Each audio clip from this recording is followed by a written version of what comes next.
ప్లేస్కి వచ్చాడు. అమ్మ కష్టాలు తెలుసు, ఆర్టిస్ట్ కష్టాలు తెలుసు.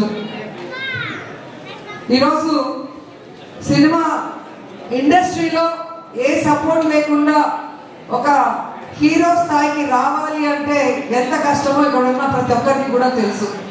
అయినా తన టాలెంట్తో, తన విధేయత, తన అమాయకత్వం, తన వినమ్రతతో తన పని తాను చేసుకుంటూ ఈరోజు స్టెప్ బై స్టెప్ ఎదుగుతూ ఇంత దూరం రావటం మాకు చాలా చాలా సంతోషంగా ఉంది. ఎందుకంటే జబర్దస్త్ అంటే నా కుటుంబం అని నేను ఎప్పుడు ఫీల్ అవుతాను. సో ఆ కుటుంబం నుంచి ఎంతో మంది హీరోలు వచ్చారు. అభి వచ్చారు, అండ్ ఇప్పుడే వచ్చి వెళ్ళాడు సుధీర్ వచ్చారు. అలాగే ఇప్పుడు రాకేష్ వస్తుంటే చాలా హ్యాపీగా ఉంది. రాకేష్ రావడం ఇంకా ఇంకా హ్యాపీగా ఉంది. ఎందుకంటే రాకేష్ నాకు పరిచయం అయింది జబర్దస్త్లో.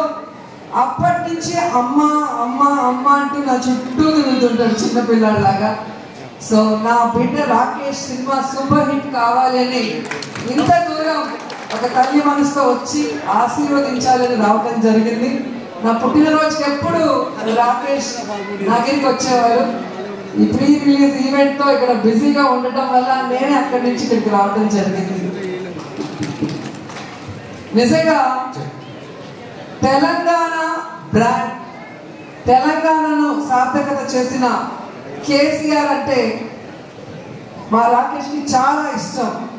ఆయన పేరుతో ఈరోజు సినిమా తీయడమే కాకుండా తెలంగాణ మట్టి మీద, తెలంగాణ గడ్డ మీద, తెలంగాణ చరిత్ర మీద, తెలంగాణ మనుషుల మీద తనకున్న ఎనలేని ప్రేమని, అభిమానాన్ని ఈ సినిమాలో మా రాకేష్ చూపిస్తున్నారు. సో తెలుగు ప్రజలు కూడా, అంటే తెలంగాణే కాదు తెలుగు వాళ్ళందరూ కూడా, ప్రపంచవ్యాప్తంగా ఉన్న వాళ్ళు మా బిడ్డని ఆశీర్వదించి ఈ సినిమాని సూపర్ హిట్ చేయాలని మనస్ఫూర్తిగా కోరుకుంటున్నాను. ఎందుకంటే బలగం సినిమా మనం చూసాం, ఒక విలేజ్ బ్యాక్డ్రాప్తో, అది కూడా మా జబర్దస్త్ టీం నుంచి వచ్చిన వేణు డైరెక్ట్ చేసిన సినిమా. ఒక పల్లె వాసనతో ఎంత ఫ్రెష్గా అనిపించిందో అంతకన్నా ఈ సినిమా బాగుంటుందని ఇప్పటికే మీకు అర్థమైపోయి ఉంటుంది. ట్రైలర్ చూశారు.